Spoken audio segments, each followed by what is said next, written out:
Rutgers university کے اس student نے fit بال کی ویڈیو گیم میں گول کیا ہے، لیکن یہ ایک بہت چھوٹی کامیابی ہے۔ ریکوری ہاؤس کہلائے جانے والے اس ہاسٹل میں رہنے والے 38 طلبہ ایک بڑی کامیابی کی جستجو میں ہیں، اور وہ ہے شراب اور منشیات سے پاک زندگی۔ طلبہ کے کونسلر نے درخواست کی ہے کہ ان کی شناخت ظاہر نہ کی جائے۔ گریگری کا کہنا ہے کہ وہ بے چینی اور پریشانی کے لیے دی جانے والی ادویات سے نشہ کرتا تھا۔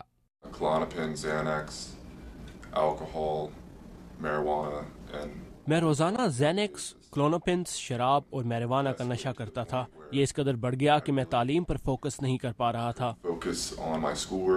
اسے پہلی یونیورسٹی سے نکال دیا گیا، پھر انسداد منشیات کے ایک سینٹر میں اس کا علاج ہوا، اور پھر وہ رٹگرز یونیورسٹی میں آ گیا۔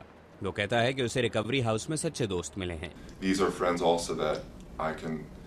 یہ ایسے دوست ہیں جن سے میں ذاتی مسائل پر بھی بات کر سکتا ہوں۔ اس سے پہلے جب میں نشہ کرتا تھا تو میری دوستی ان لوگوں کے ساتھ تھی جو صرف اکٹھے ہو کر نشے میں آنا چاہتے تھے۔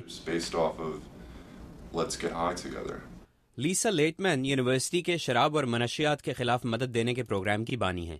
وہ کہتی ہیں کہ وہ طلبہ جنہوں نے ریکوری میں زیادہ وقت گزارا ہو، وہ نئے آنے والوں کو تنہائی سے باہر آنے میں مدد دیتے ہیں۔ نئے آنے والے کو یہ تسلی ملتی ہے کہ وہ اکیلا نہیں ہے، اور وہ اکیلا نہیں ہے جو نشہ کرتا رہا ہے۔ سوبر رہنے کے علاوہ طلبہ ہر ہفتے اپنے نشے کی عادت پر بات کرنے کے لیے لازماً 2 میٹنگز کرتے ہیں۔ سابق اسٹوڈنٹ رچ الیگزینڈر کو اپنے وقت کی میٹنگز یاد ہیں۔ انہیں منشیات ترک کیے ہوئے 22 سال ہو چکے ہیں۔ ہم یہ بات کرتے تھے کہ تم آج کیسے نشے کے بغیر رہو گے، صرف اسی دن پر فوکس کرتے تھے۔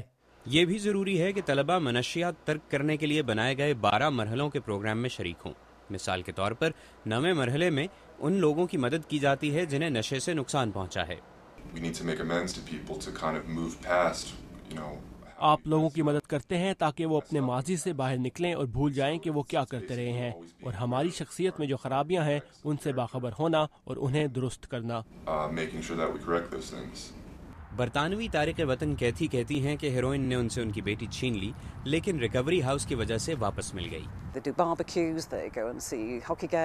وہ باربیکیو کرتے ہیں، وہ ہاکی گیمز دیکھتے ہیں، وہ واک کرتے ہیں، سائیکلنگ کرتے ہیں، اور یہ سارے کام وہ ایک خاندان اور ایک ٹیم کی طرح کرتے ہیں۔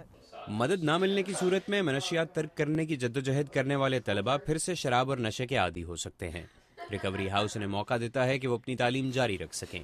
یونیورسٹی ذرائع کے مطابق بہت سے سابق منشیات اور شراب نوش اعلیٰ تعلیم کے بعد بہترین کیریئر اور کامیاب ازدواجی زندگیاں گزار رہے ہیں۔ پیٹر فیڈینسکی کے ساتھ محمد عاطف، اردو VOA۔